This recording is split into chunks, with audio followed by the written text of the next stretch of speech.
ದಾವಣಗೆರೆಯ ಮುಸ್ಲಿಂ ಪೈಲ್ವಾನರು ಹುಟ್ಟಿಸಿದ ಭಯಕ್ಕೆ ಕಾಂಗ್ರೆಸ್ ಧರೆಗುಟ್ಟಿ ಹೋಗಿರುವುದನ್ನು ನಿಲ್ಲಿಸಲು ಜಾಗ ಇಲ್ಲದೆ ಸಾಲುಗಟ್ಟಿ ನಿಂತಿದ್ದ ನೂರಾರು ನಾಯಕರ ಕಾರುಗಳೇ ಸಾಕ್ಷಿ.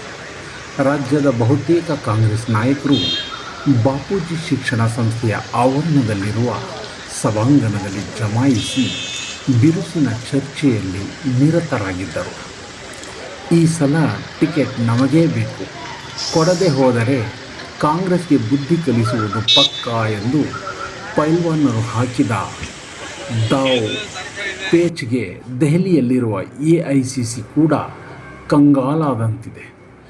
ಎದ್ದನೋ ಬಿದ್ದನೋ ಅಂತ ರಾಜ್ಯದ ಕಾಂಗ್ರೆಸ್ ಉಸ್ತುವಾರಿ ಸುರ್ಜೇವಾಲಾ ದಾವಣಗೆರೆಗೆ ಧಾವಿಸಿರುವುದು ಕದನ ಕುತೂಹಲ ಮೂಡಿಸಿದೆ.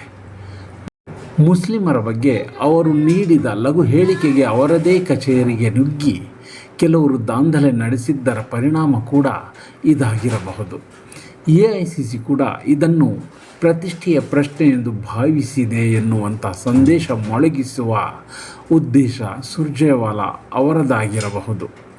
ವಿಚಿತ್ರ ಎಂದರೆ AICC ಅಧ್ಯಕ್ಷ ಮಲ್ಲಿಕಾರ್ಜುನ ಖರ್ಗೆ ಅವರ ಆಪ್ತ ಸಂಸದ ನಾಸೀರ್ ಹುಸೇನ್ ಅವರು ತವರು ಜಿಲ್ಲೆ ಇದಾಗಿದೆ.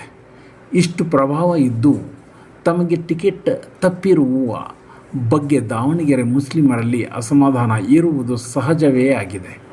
KPCC ಅಧ್ಯಕ್ಷ DKC ಇದನ್ನು ಇಷ್ಟೊಂದು ಗಂಭೀರವಾಗಿ ಪರಿಗಣಿಸಿ ಇಡೀ KPCC ಮತ್ತು ಕ್ಯಾಬಿನೆಟ್ ದಾವಣಗೆರೆಗೆ ಧಾವಿಸುವಂತೆ ಮಾಡಿದ್ದಾರೆ.